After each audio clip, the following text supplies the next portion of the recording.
Makalipas ang maraming taon, matapos ang pagkawala ni Crisostomo Ibarra, isang mayamang mag-aalahas na nagngangalang Simon ang bumalik sa Pilipinas.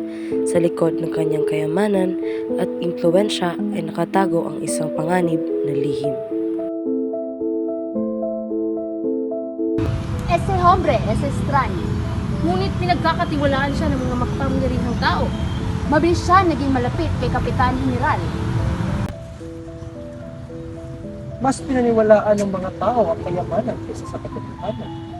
Para kang isang pilosopo kung magsalita, Senyor Simon.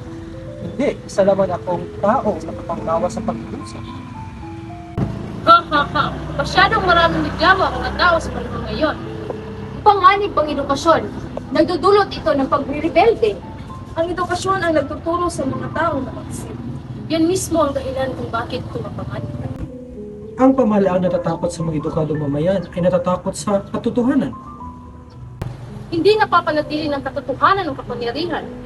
Takot ang nagpapanatili nito. Kung gayon, sisirain ng takot ang bansang ito balang araw. La korupsyon destroye naciones. Umaasa pa rin ang mga tao na mapayapang reforma.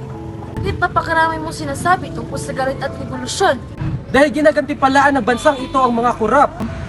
Ang karahasan ay mas magdadala lamang ng maraming pagdurusa. Pagdurusa? May pagdurusa na noon pa man. Ang mga inosente ang mga napaparusahan, habang lalong nagiging makapangyarihan ang mga korap. Kung ganon, kailangan nating ipagpatuloy ang mapayapang pagkikipaglaban.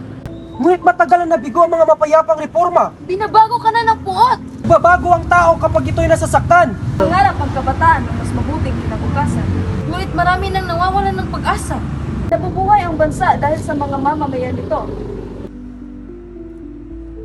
At ano mangyayari kapag hindi pinakikinggan ng mga tao? Kung ganon, ipagpapatuloy natin ang pagkikipaglaban sa katarungan.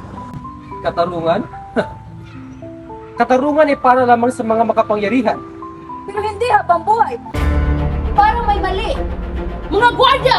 Hanapin si Simon!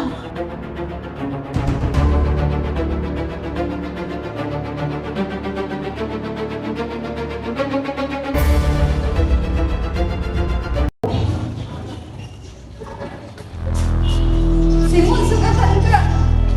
Ilang ng mga araw ko, Sino ka ba talaga? Isoy Crisostomo Ibarra, ang pinaniwalaan nilang patay na. Ibarra? Doon naniniwala ako na kayang iligtas ng reforma ang bansang ito. Ngunit winasak na katiwalian ang lahat ng aking mga pangarap. Nilamon ka ng paghihiganti. Ano mo pagpipilian ang meron ako?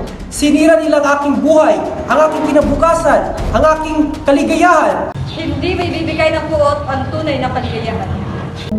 Marahil naging katulad ako ng mga taong kinamumuhian ko. La venganza destroye el alma.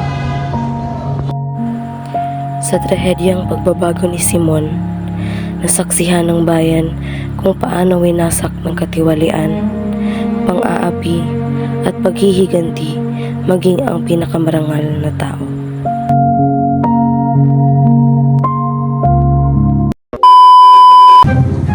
Kung gayon sisirain ng takot ang bansang ito balang alaw. Hindi napapanatili ng katotohanan ng kapangyarihan. Magtaraw ba? Masyadong mga... Tane. Putol yung ulo.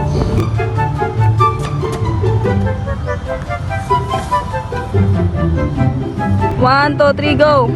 Bakit lang? Ay ko yung magtindungan. One, two, three, go! Ngunit matagal na nabigo ang mapay. Kahit marami nang nawawalan ng pag-asa. Sige, go, go, go, go, go, go!